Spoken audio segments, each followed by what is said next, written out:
Many great companies have fallen prey to the scourge that is private equity, causing you to pay more for far worse goods. Welcome, I'm Murawski. This is the channel that helps you own better, look better, and live better. Now, credit where credit is due. The idea for this video came from the Buy It for Life subreddit. Somebody over there had asked which products have fallen prey to private equity and are no longer, any good. And underneath that were so many great replies that it got my mind going, and I figured, you know what? There's so many good ones here, and there's a few that I could think of. I'm gonna make a video just about that very thing. Now, what private equity actually is could probably take up an entire video on its own. Essentially, they're firms that buy companies and then revamp them in order to make a profit when they sell them again. Oftentimes, though, in that time, they'll buy a company with a good brand name and a good reputation, slowly decrease the quality while increasing the price, causing a larger profit margin, making it more appealing to a potential buyer. And the person who pays the price for that is the consumer. Gerber was founded in 1939 when Joseph Gerber, the owner of a printing company and advertising agency, partnered with knife maker David Murphy to create custom kitchen carving knives for his clients. They then focused on making carving knives using recycled metals like aluminum sourced from automotive shops. The first Gerber hunting knife came in 1947, and in the 1990s, Gerber began making multi-tools for civilian and military use, with the MP600 being the military's #1 multi-tool.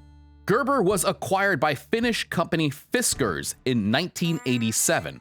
And since then, a lot of consumers have reported that quality has gone down with looser tolerances and worse metals and strange designs overall. Instead of Gerber, I would suggest Leatherman or Victorinox. These two companies basically make the top multi-tools that are out there. Now, you can mention SOG in that same sentence, but I think these two here are always competing for the best multi-tool that you can buy. Doc Martens. Doc Martens actually got their start in 1947 when Dr. Klaus Meriton and Dr. Herbert Funk, developed the air-cushioned sole. I actually have a whole video about the history of Doc Martens if you'd like to see it. Doc Martens stopped making footwear in the UK on April 1st of 2003, moving all production to China and Thailand. They were sold to British global investment firm Permira in 2013 for £300 million. The Doc Martens lifetime replacement guarantee was withdrawn for new sales in May of 2018, and basically anybody will tell you that new Doc Martens are nowhere near what old Doc Martens used to be. If you want to get close, the Made in England version is okay. I actually have a pair of these. They're not too bad. But instead, a lot of people are moving over to Solovere. You know what company is still doing things the right way and is basically the antithesis of everything we've been talking about here? NAFS, and NAFS is the sponsor of this video. Now, before you go ahead and fast forward, because I know I do the same thing with videos, I want you to listen for a second because I think this is a really cool product that you might actually really dig. So NAFS obviously is making great pocket knives. So this here is the Lander 2. And I gotta tell you, the coolest thing about this company, because oftentimes I'm approached by a lot of different companies to do sponsorships, and most of them I end up saying, no thank you, I don't wanna sell your skinny tea or whatever it is. I only do sponsorships with companies that I actually enjoy. The first thing that struck me, we're gonna get into the details about this in a second, is how lighthearted these guys are. So when I got my package from NAFS, all of the literature and everything like that had sort of a feel to it as if I was talking to a buddy of mine. This lighthearted, casual approach with a couple jokes thrown in there, and I'm like, this is a company that I like, one that doesn't take itself too seriously. The other thing that I really like about them is that they have these open source scales. This whole thing is serviceable. So back, I don't know if you remember a few years ago, the Right to Repair Act was going strong, and hopefully still is. It's been a while since I've checked on it. But basically, you can swap these scales out yourself and change them to whatever you want. So I have these really neat anodized blue aluminum ones that I'm gonna put on this Lander 2, but I love that fact. The Lander 2 also has a clutch lock, which is really cool, and it's adjustable, so you can actually adjust the tension that it takes to pull this back. There's a little clock spring in there. Maybe it's not a clock spring, but whatever spring that thing is called, you can adjust it to several different positions and make it easier or harder to pull back. This thing is so smooth though that I've noticed that if I pull back on the clutch, first of all, you see how it kind of kicks it out a little bit? If you can just kind of get that swing, you don't even need to use the thumb stud. You can just use that to flip it out, and then you let it go. It goes back down, but it doesn't go all the way, and then it pulls itself back in. Let me just tell you that makes this one heck of a fidgetable knife. I mean, you could sit there all day and just fidget with it. But when it comes to actual use, I gotta say, that's the big thing. That's where the rubber meets the road. And I really like this blade shape. It's not silly looking. A lot of times you get these blades and they have like a harpoon hook on them and like little recessed things and, you know, all kinds of stuff that makes it look intimidating. This, on the other hand, is completely function first with form following second. I love this. It has a nice belly on it, so when you go to cut things, this thing is really prominent, works really well. The tip on it isn't too crazy looking and mall ninja. It's really great. It's great in hand. This I think it's a 3¼ inch blade length. We'll get to the specs in a second. Is basically right in the sweet spot for an EDC, and I can still get 4 fingers around the handle here. $129 gets you the Lander 2 with a 3¼ inch blade. It only weighs 2.9 ounces. The steel is S35 VN, and all of those great features that I mentioned earlier. I gotta tell you, this thing is awesome, and I don't see it being dethroned anytime soon. Anyway, check out Naf's really cool high-value knife that is really, really hard to dislike. This thing is awesome. I think you're gonna love it too, so go ahead and click the link in the description below and you can get one for yourself. Awesome stuff. Let's get on with the list. All right, for my friends in Canada, this one's gonna sting. Mountain Equipment Co-op, which now became Mountain Equipment Company. They got their start in 1971 when a group of students from the University of British Columbia set out to create something like REI that we have in the United States. Mountain Equipment Cooperative would operate with only volunteers for the first 3 years, with no paid employees at all. And in 1976, votes to return patronage dividends to members in proportion to their purchases was made. Membership, which had reached 57,000 members in only 10 years' time. They began to produce products in-house in 1988, with the first product being the Neve Gore-Tex Parka. In 2017, MEC would reach a membership milestone of $5 million and $700 million in annual revenue. As you can imagine, they also gave back to the environment in huge ways, and since the co-op was only controlled by their membership, they could do a lot of interesting things. For example, a member could buy hiking boots, and if the boots wore out after a few years, they could go back to the same store and get them repaired or replaced for free. But in October 2020, MEC had declared bankruptcy and sold all of its assets to California-based private equity firm Kingswood Capital Management. Now, there are plenty more competitive options with the internet than there were back in the 70s when Mountain Co-op was started, but I know this one particularly stings for a lot of my Canadian friends. Woolrich, founded in 1830 in Pennsylvania when John Rich built the first woolen mill in Plum Run, Pennsylvania. Woolrich provided the Union Army with uniforms and blankets during the American Civil War and would go on to provide goods for the American military throughout World War I and World War II. However, in 2018, Woolrich announced that they would close their last plant in the US to sell to private equity firm L-GAM Advisors. Looking at the Woolrich site now, you'll only find 4 items when you search for wool, a far cry from what they used to be.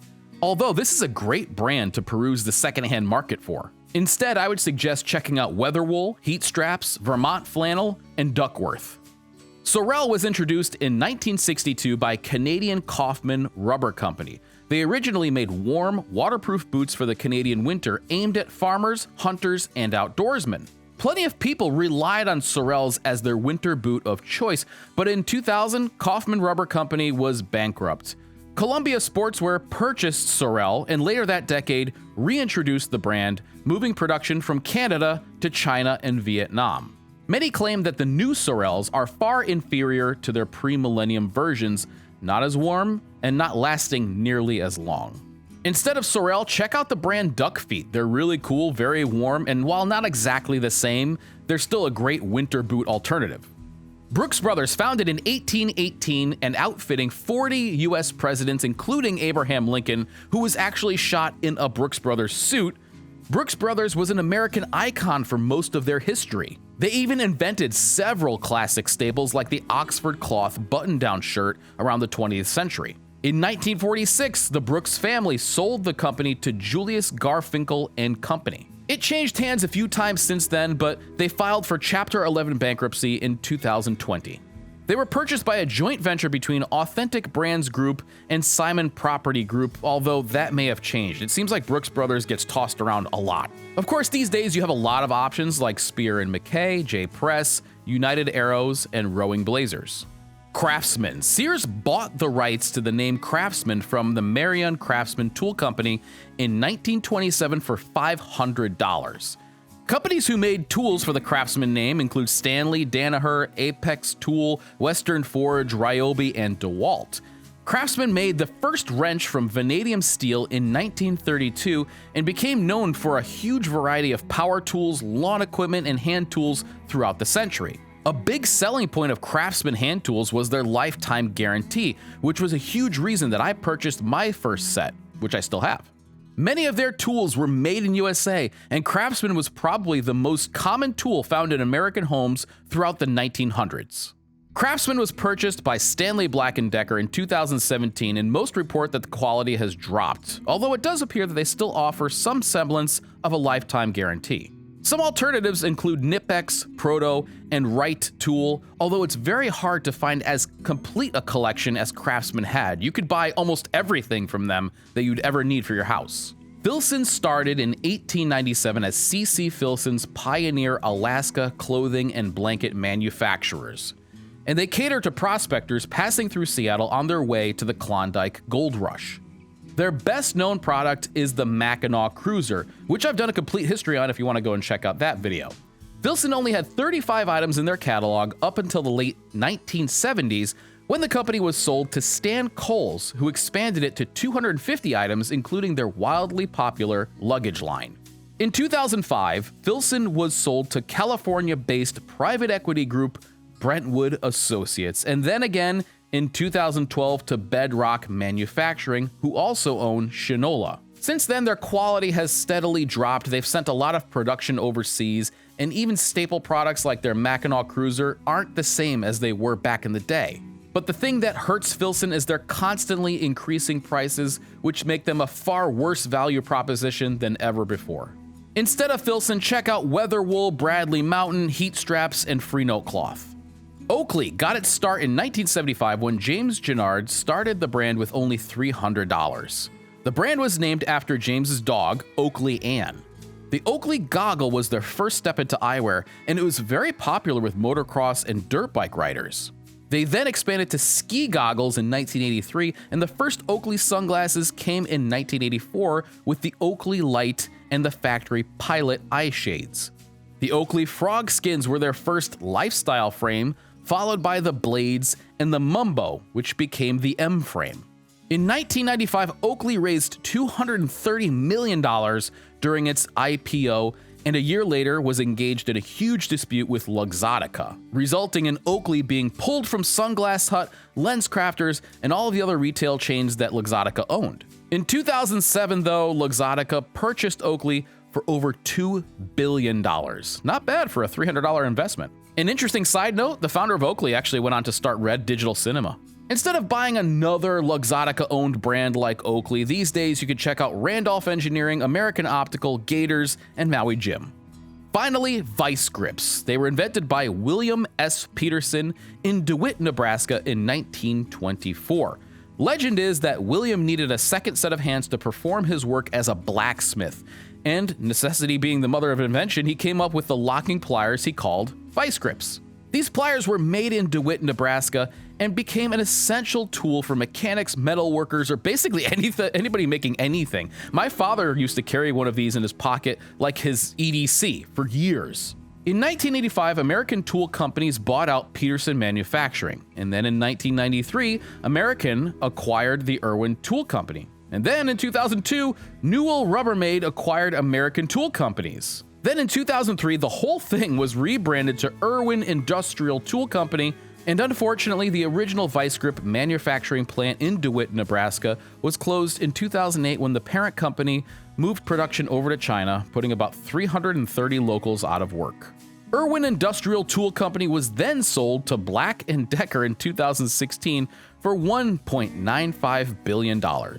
The Chinese vice grips are said to be made of softer steel, have looser tolerances, and just be worse overall. Instead of Irwin vice grips, you can buy the Malco Eagle grip. Although they're expensive, these things are fantastic. Or as a slightly different model, Facom, which I believe is a French version of these pliers. This is my father's Filson Mackinac Cruiser. I think this is from the 80s, if I had to guess. I remember him wearing this thing and bringing in armloads of firewood and stuff like that. And look at it, it's still in great condition.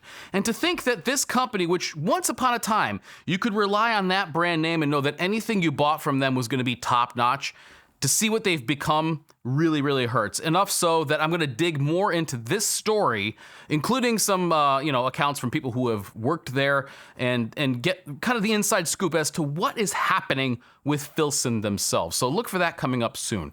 Thank you so much for watching, especially thank you to my patrons. Without you, this would not be possible at all. Thank you to NAFS for sponsoring this video. I really appreciate it. Great Knives, please go check them out. They're awesome. And I will catch you next time.